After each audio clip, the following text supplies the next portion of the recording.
Welcome back to the Heads Together podcast. Thanks so much for joining me again this week. I have had a busy week. So most of you will know this, some of you won't, but at the moment I am in the midst of creating my book proposal for my first book. So it's just so exciting, and it's blowing my mind at the moment how essential this process of putting the proposal together is. And I know that lots of you out there are going to be thinking of writing a book at some point. And I'm going to be honest, whether you're thinking of going for a traditional book deal the way I am, or whether you want to self-publish, I highly recommend putting together a book proposal. I think it's just incredible. I'm being taught how to do this masterfully by Beth Kempton, and I'll link in the show notes to her because, oh my God, she's absolutely amazing. So yeah, that's what I'm up to at the moment. But I'm also, of course, as always, coaching with my clients. And as usual, the topic for this week, it tends to come from, every topic that I talk about on the podcast tends to come from a conversation I've had either with a client or on a free breakthrough session. And this week, the topic is about pricing and how we tell ourselves stories about pricing that are so entwined with our wonky money mindsets. Okay. And we can, if we're not careful, if we don't master our money mindset, let this run riot. Okay. And we start believing the stories that we're telling ourselves about how we can price our offers, our services, our products. So I want to talk about a few of those stories on this episode today. I mean, money mindset's a massive topic, and it's something that my clients know I coach around a lot.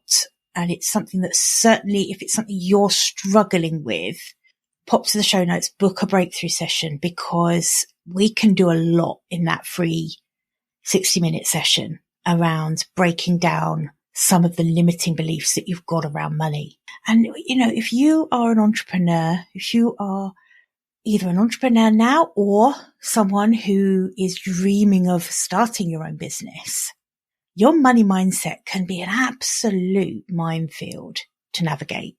So when it comes to pricing what you do, you can make some big mistakes. And I'll link to a couple of previous episodes where we've talked about what the implications are of undercharging for what you do. But in this episode, we're going to talk about some of those stories we tell ourselves. Welcome to the Heads Together podcast. I'm Jill Mokes, and I am obsessed with cutting through the noise when it comes to growing your business. Each week, via intimate coaching conversations and inspirational stories, I share what it really takes to get the results you want, in a way that feels right to you. I am all about attracting higher ticket opportunities, building authentic relationships, and creating the abundant, full-fat version of your dream business. I mean, how many of us have beavered away creating a light version of what we really want? The thing is, I honestly believe when you're outstanding at what you do, there is no limit to what you can achieve. So, are you ready to put our heads together and make it happen? Let's go.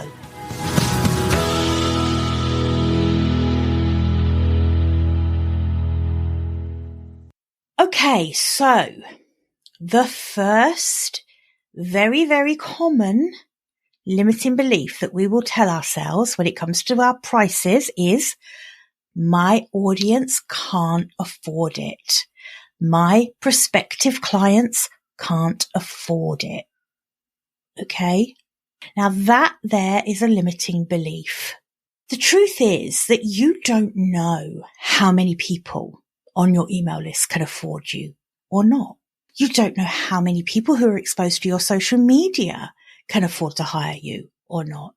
You don't know how many people reading your blog watching your videos, listening to your podcasts, reading your books, however you choose to put your message out to your audience, you don't know how many of those people can afford your offer.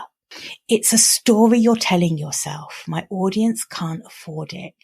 Now, there is a spectrum of likelihood around if you have a very high ticket offer and you are aiming it at a knowingly poorer end of the market. So perhaps it's the unemployed, something like that.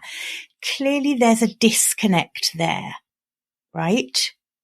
But that's kind of unusual. Most people can see the stark difference in affordability for their offer if they are targeting a very financially challenged sector of the market. All right.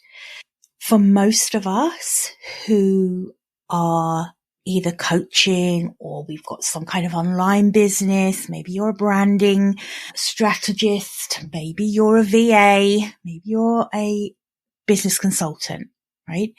You don't know how much people can afford. You also don't know what their story is in terms of being able to afford something. You don't know their home setup. You're making assumptions. All right. So what I want you to do is come back to what you do know.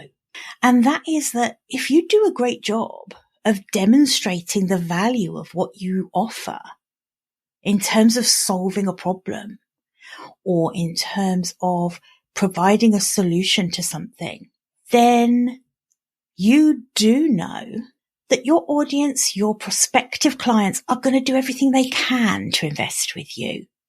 If you do a really good job of demonstrating the value, they will see that and they will want to invest with you. You can also reframe that limiting belief of, my audience can't afford it. You can also reframe that with, I know that there are plenty of clients who can afford my service, who are looking for help right now. And with that shift in mindset straight away, you're shifting how you're approaching this. You're going to shift how you are thinking about it. And we've talked about this before. Often it's how our own mindset is with money. And that's what we project onto our clients or our prospective clients. So just think about reframing that one. The next story we tend to tell ourselves is, well, if I increase my prices, I'm going to turn people off and they're going to resent me and they definitely won't buy from me. And I think, similar to the first one, the reframe is, look, if I increase my prices and demonstrate the value of what I'm offering, then my ideal clients are going to buy from me because they're going to see the value that I deliver and they're going to realize that it's more than worth the price I charge for that service. So just reframing. If I increase my prices, no, people will resent it and they won't buy from me. Actually, there are a ton of reasons why undercharging is far more likely to alienate a prospective client than charging an appropriate price. So that really is one to bear in mind.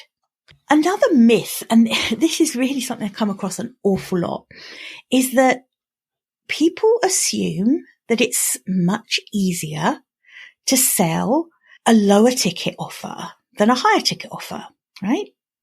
There is an assumption that it's much easier to sell the lower ticket offer. Now, I'm not going to completely refute that, but what I am going to say is that you need to remind yourself when that pops into your mind that clients aren't paying you for what you do. They're paying for the solution to their problem. So they're always going to choose the higher ticket offer over the lower ticket offer if they believe that that's the one that will genuinely solve the problem they have. And I've definitely talked about this before on the podcast. If you undercharge, then prospective clients may perceive your service to be of low value. And actually that will completely make it impossible to make the sale or to enroll the client. And what also happens very often is that they get the impression that you don't get it, that you don't understand the severity of their problem. because in their mind, your offer is priced below what they would expect to pay to solve that problem, because to them, it's that important. Have a think about how it isn't easier to sell a cheaper offer if by virtue of pricing it too cheaply, a client doesn't believe it's going to deliver on its promise. So really think about that one. Another story that we tell ourselves is, and I do see this a lot with people who are just starting out, and that is that I'm not experienced enough yet to be able to charge a premium price. And I am really of the belief that to command a premium price, you must be excellent at what you do. You must deliver a premium service. That's the way it works. If you want to charge a premium price, deliver a premium service. But here's the thing. Delivering a premium service isn't necessarily in correlation with how long you've been doing the job. If you're just starting out on your business journey, that doesn't mean that you can't deliver an incredible service and charge accordingly. People don't care. People couldn't give a stuff about your qualifications, to be quite honest. And they really don't care how long you've been in business. What they really care about is what you can do for them. And that is the thing that you can demonstrate. You can demonstrate that in your marketing. You can demonstrate that in your discovery calls. Every time you have a contact with a prospective client, you have the chance to demonstrate the premium service that you can deliver. Okay. So, and it's nothing to do with how long you've been doing it or where you are on your business journey. It's about being great at what you do. And that's really tied in with the next one, which is, well, I just don't know if I'm good enough to charge that. Have you ever had that thought of, yeah, I see other people charging at that level. Am I good enough to charge at that level? But here's the thing. I'm afraid I'm not going to kind of let you off the hook on that one.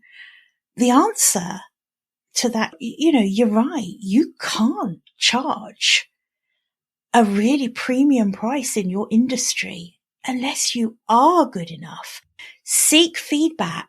If it's to do with your own imposter syndrome and lack of confidence, you'll soon find that out. Seek feedback from clients. Seek feedback from your peers. Seek feedback from anyone who witnesses how you work and the results that you get for your clients or the service that you provide. Get some feedback. Start really amassing evidence for how good you are. And keep developing your skills. Get good enough. It's not okay to provide a mediocre service and charge a really premium price tag. That's not okay. Be outstanding at what you do and you can charge accordingly. Simple as that. Another myth, actually, it's just come to me, is I often hear people saying that when you start working with higher ticket clients, those clients are really difficult, like really demanding. I haven't found that to be the case at all. Because what I find actually is that people who invest in themselves are much more inspired to take action than people who haven't invested. The higher ticket clients are the ones who show up. They're really focused. They do what they say they're going to do because they really want the result. They've invested in getting the result they want. And I would rather work with one client like that than 10 clients who are just not showing up for me or for themselves, right?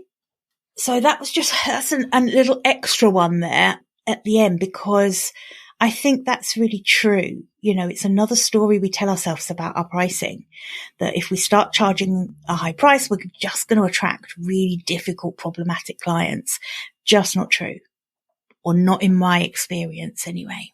So I think kind of going through this today it's really a trigger to have a good think about your pricing and make sure that your money mindset isn't holding the reins in your business when it comes to how much you charge. Really have a think about where you need to position your offers in the market, the kind of clients that you want to attract. And I said this, I think, in a few episodes ago. Another thing to be mindful of is making sure that you're prepared to invest in yourself and your business at the same level that you want others to invest in you.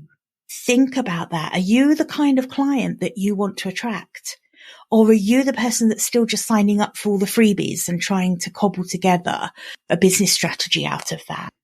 Or whatever, the arena is that you're working in. Have a good think about it, because getting confident around your pricing is absolutely essential. People can sense it if you're not, and it's hugely off-putting. It will alienate a prospective client if they feel that you're not even confident about what you're charging. Okay. I feel like I've taken on a very serious tone today. I feel like I've been a bit school teachery. Sorry. I think it's because I've been beavering away on my book proposal, which is just, I've been so absorbed in it. Yeah. But anyway, and also, you know me by now, you know that I get hugely passionate about this subject, because it's the one thing that I see holding people back so much is these wonky money mindsets that they've usually carried with them from childhood. And, part of my mission is to really help us all overcome that and leave those stories behind.